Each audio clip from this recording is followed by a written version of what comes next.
गंग चांद और नाम को एक जगह पर देखते हैं जहां वो दोनों अपने आगे के प्लान पर बात कर रहे होते हैं। नाम हंसू और जिनचोल की प्रोफाइल सर्च शुरू कर देता है। कहानी अब कुछ घंटे पीछे जाती है जहां गंग चांद नॉर्थ कोरिया के ऑफिसर से बात करते हुए कहता है कि वो फिक्र ना करे, उसके पास एक अच्छा प्लान तैयार है। दूसरी तरफ पीएम जोंगन नॉर्थ के डेलीगेशन का इंतजार कर रहे होते हैं ताकि इंटर कोरियन टॉक स्टार्ट हो सके। तभी उनका एक आदमी आकर ऐसी खबर देता है कि जोंगन के होश उड़ जाते हैं। जोंगन फौरन नॉर्थ के ऑफिसर से बात करते हैं, अपनी मीटिंग कैंसिल क्यों कर दी। नॉर्थ का ऑफिसर कहता है कि हमें सब पता है कि तुमने हमारे देश के सबसे बड़े गद्दार और भगोड़े रियोंग को शरण दे रखी है। अगर तुम रियोंग और कोड 66 को तुरंत हमारे हवाले नहीं करते तो टॉक्स तो भूल जाओ, दोनों देशों के रिश्ते हमेशा के लिए खत्म समझो। जोंगन बुकचोर को कॉल करता है और किम और रियोंग को कुछ वक्त के लिए हिरासत में लेने का ऑर्डर देता है। अब हम एपिसोड 8 के आखिरी सीन पर आते हैं जहां किम और रियोंग को अरेस्ट कर लिया जाता है। वहीं बाहर नॉर्थ कोरिया के एजेंट अपनी गाड़ियों में तैयार खड़े होते हैं और दोनों को उनके हवाले कर दिया जाता है। इधर हंसो और जिनचोल कार निकालते हैं और मिशन पर निकल पड़ते हैं। दूसरी तरफ किम देखता है कि रियोंग की गाड़ी अचानक दूसरे रास्ते पर मुड़ जाती है। एजेंट रियोंग को बाहर निकालते हैं, उसका वीडियो बनाते हैं और उसे गोली मार देते हैं। वो किम को गाड़ी से घसीटकर बाहर लाते हैं। तभी वहां गंग चान होता है। किम गुस्से में चिल्लाता है कि तुमने तो खुद को सरेंडर करने का वादा किया था, तुम नॉर्थ वालों से मिल गए, तुम देशद्रोही हो। गंग चान हंसते हुए कहता है कि गद्दार मैं नहीं तुम हो, मुझे तुम्हारी सच्चाई पता चल चुकी है, हम दोनों ही अपने बच्चों को बचाने के लिए यह सब कर रहे हैं। गंग चान किम पर गन तान देता है लेकिन फिर अपना इरादा बदलकर कहता है कि इसे यहाँ मारना सही नहीं होगा। जैसे ही उसके आदमी किम को ले जाने लगते हैं, किम मौका पाकर एक गार्ड की गन छीन लेता है और गोलियां चलाना शुरू कर देता है। तभी जिनचोल एंट्री मारता है और किम की जान बचा लेता है। गंग चान गाड़ी में बैठकर भागने ही वाला होता है कि हंसू आकर उसकी गाड़ी रोक लेता है। किम को लगता है कि रियोंग मारा जा चुका है, लेकिन हंसू गंग चान को कॉलर से पकड़कर बाहर खींचता है और कहता है कि इसे सब पता होगा। लेकिन गंग चान अपनी जान बचाने के लिए एक डील ऑफर करता है कि मुझे जाने दो, मैं तुम्हें बताऊंगा कि रियोंग असल में जिंदा है और उसे कहाँ छुपाया गया है। नॉर्थ के बंदे एक बड़ी सी बोरी लेकर होटल में घुसते हैं। बोरी के अंदर कोई और नहीं बल्कि रियोंग ही होता है। दरअसल रियोंग को गोली मारने से पहले ही बुलेट प्रूफ जैकेट पहना दी थी ताकि नॉर्थ वालों को लगे कि उनका काम हो गया है। नॉर्थ का बॉस रियोंग से मिसाइल का डेटा मांगता है लेकिन रियोंग मना कर देता है। गुस्सा होकर बॉस उसे टॉर्चर करने के लिए बाथटब तैयार करने का हुक्म देता है।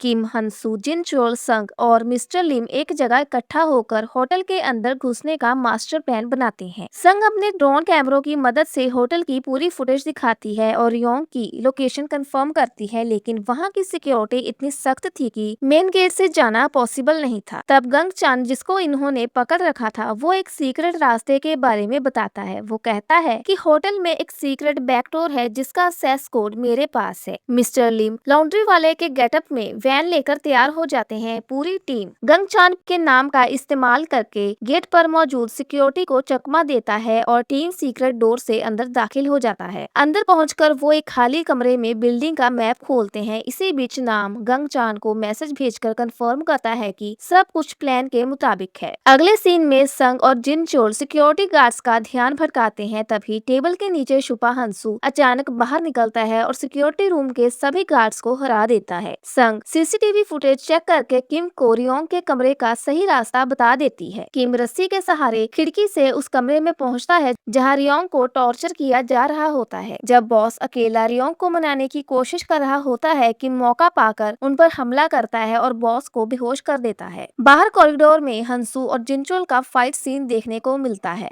दूसरी तरफ टाइसन सिक्योरिटी रूम में फोन करता है। जवाब ना मिलने पर उसे शक हो जाता है। वो तुरंत गार्ड्स के पास पहुंचता है, जैमर ऑन करवाता है ताकि किम और उसकी टीम का कनेक्शन टूट जाए और पूरे होटल की पावर सप्लाई कट जाए। इसके बाद सोल्जर हथियारों से किम पर हमला करते हैं, लेकिन किम अकेले ही उन सबको ढेर कर देता है और रियोंग को छुड़ा लेता है। हंसू के सामने अचानक टाइसन आ जाता है। टाइसन हंसू को याद दिलाता है कि वो दोनों ओलंपिक में मिल चुके हैं जहां उसने कुश्ती में गोल्ड मेडल जीता था। दोनों के बीच एक भयानक हेड टू हेड कॉम्बैट शुरू होता है, लेकिन काफी मशक्कत के बाद हंसू उसे पछाड़ देता है। दूसरी तरफ खंबे से बंधा हुआ गंग चान पास पड़े लाइटर को अपने पैरों से घसीटकर उठाता है और रस्सी को जलाकर खुद को आजाद कर लेता है। किम और रियोंग एस्केप पॉइंट पर पहुंचते हैं जहां मिस्टर लिम को होना चाहिए था, लेकिन मिस्टर लिम को गार्ड्स के दबाव में वैन लेकर पहले पहले ही निकलना पड़ा था। तभी दुश्मनों की फौज किम और रियोंग को घेर लेती है और अंधाधुंध फायरिंग शुरू कर देती है। दोनों एक कमरे में छुपते हैं। जब दुश्मन करीब आते हैं तो रियोंग अपने हाथ में एक बम लेकर उन्हें धमकी देता है कि अगर कोई भी आगे बढ़ा तो वो सबको उड़ा देगा। दूसरी तरफ हंसू और जिन चोल उस कमरे में लौटते हैं जहां उन्होंने गंगचान को बांधा था। वो देखते हैं कि गंगचान आजाद हो चुका है। तभी गंगचान अपना फोन उनकी तरफ घुमाता है और स्क्रीन पर हंसू और जिनचोल के बच्चे रस्सियों से बंधे रो रहे होते हैं और मदद के लिए चिल्ला रहे होते हैं। यह देखकर जिनचोल का खून खौल उठता है। वो गंगचान का गला पकड़ लेता है और चीखता है कि हमारे बच्चे कहाँ हैं? अगर उन्हें एक खरोच भी आई तो मैं तुम्हें जिंदा गाड़ दूंगा। लेकिन गंगचान के चेहरे पर सिर्फ एक शातिर सी मुस्कान होती है। किम, संग और रियोन गार्ड से लड़ते लड़ते वहां से गाड़ी में भागते हैं, जहां थोड़ी आगे आकर पार्क सेयोंग उन्हें घेरता है और रियोंग से कहता है कि तुमने ही मेरे भाई को मरवाया था और उस पर गन तान लेता है और किम से पूछता है कि तुम इसे क्यों प्रोटेक्ट कर रहे हो, जिस पर किम उसे कहता है कि वो अपनी बेटी के लिए यह सब कर रहा है। तुम्हें फ्यूचर में इसे मारने के और भी कई चांस मिलेंगे। जिसके बाद लिम वहां आकर उन तीनों को ले जाता है। तीनों उसे हॉस्पिटल ले जाने के लिए निकलने लगते हैं कि किम को हंसू का कॉल आता है कि अगर तुम जल्दी नहीं आए तो वो बच्चों को मार देंगे। जिसके बाद किम जाने के लिए अलग गाड़ी में जाता है। इसके बाद स्टोरी थोड़ी पीछे जाती है जहां नाम उन दोनों के बच्चों को किडनैप करता है और उनकी वीडियो बनाता है।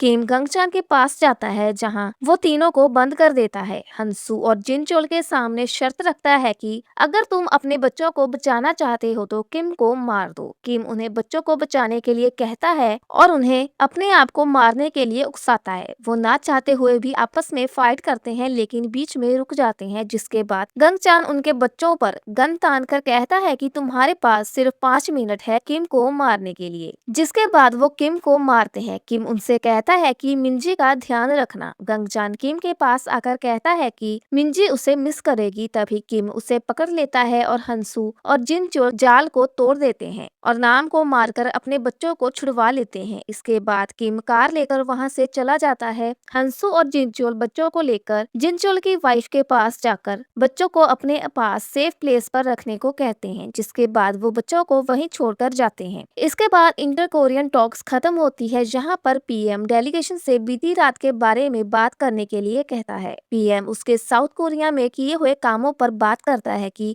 तुमने हमारी कंट्री को जंग का मैदान बना दिया था, इसीलिए उसे इन सब की रिस्पॉन्सिबिलिटी लेनी होगी। जिसके बाद नॉर्थ वाले वहां से चले जाते हैं। गंगचान एक बिल्डिंग से लटका हुआ मिलता है। दूसरी तरफ हॉस्पिटल में जनरल जंग रियोंग से मिलने हॉस्पिटल जाता है जहां पर रियोंग कहता है कि वो उन्हें इन्फॉर्मेशन देने के बाद कहीं पर जाना चाहता है। जिस पर जंग कहता है कि ये तुम्हारी इन्फॉर्मेशन पर डिपेंड करता है। रियोंग उसे मिसाइल के बारे में पूरी इन्फॉर्मेशन दे देता है। जिसके बाद एक नकाबपोश उसे बेहोश करके हॉस्पिटल से बाहर ले जाता है और वो किम होता है जो उसे एक टनल में लाता है जहां पर पार्क सेयोंग होता है और वो रियोंग को उसके हवाले कर देता है। जंग को पता चलता है कि रियोंग किडनैप हो गया है लेकिन वो इस मामले को यही खत्म करने को कहता है। किम एक बंदे को फोन करके कहता है कि वो जुहा कंस्ट्रक्शन को गिरा दे। जिसके बाद जुहा कंस्ट्रक्शन की पूरी पोल खुल जाती है। असेंबलीमैन से मीडिया क्वेश्चंस पूछती है और चीफ को अरेस्ट कर लिया जाता है। गंगचान और हायरी के खिलाफ अरेस्ट वारंट जारी हो जाता है। हॉस्पिटल के बाहर गोल्डन टीथ गंगचान पर चाकू से वार करता है और उसे मार देता है। जनरल जंग यह बात सभी जगह फैला देता है कि उन्हें एक डेड बॉडी मिली है जो कोड 66 यानी किम की है। मिंजी अपने मॉम डैड की कब्र पर जाती है जहां किम मिंजी के पास आता है और कहता है कि वो हमेशा उसके साथ रहेगा। किम उसे कहता है अब से वो एक नई जगह पर जिंदगी जिएंगे। मिंजी डायरेक्टर किम और मिंजी को न्यू आइडेंटिटी देते हैं और मिंजी को एक गिफ्ट देते हैं। मिस्टर लिम किम को न्यू सूट देता है जिसके बाद वो वहां से चले जाते हैं। मिंजी स्कूल में नाम उनसे मिलती है जो उसे कहता है कि क्या वो नई जगह पर जाकर उसे बताएगी ताकि वो उससे मिलने आ सके। लेकिन मिंजी उससे कहती है कि वो ये नहीं बता सकती और उसे अपने नाम का बैच देती है ताकि वो उसे याद रखे। किम और मिंजी न्यू हाउस में जाते हैं जहाँ पर जिनचोल और हंसू सामान शिफ्ट करने में हेल्प करते हैं। जिसके बाद वो खाना खाने जाते हैं। इसके बाद सभी की वही पहले वाली रूटीन स्टार्ट हो जाती है। किम इंटरव्यू देने के लिए एक जगह पर जाता है जहाँ का बॉस उसकी प्रोफाइल देखकर कहता है कि वो एक पेपर के टुकड़े पर यकीन नहीं कर सकता, इसीलिए उसे सामने से टेस्ट करना होगा। और इसी के साथ यह सीरीज खत्म हो जाती है।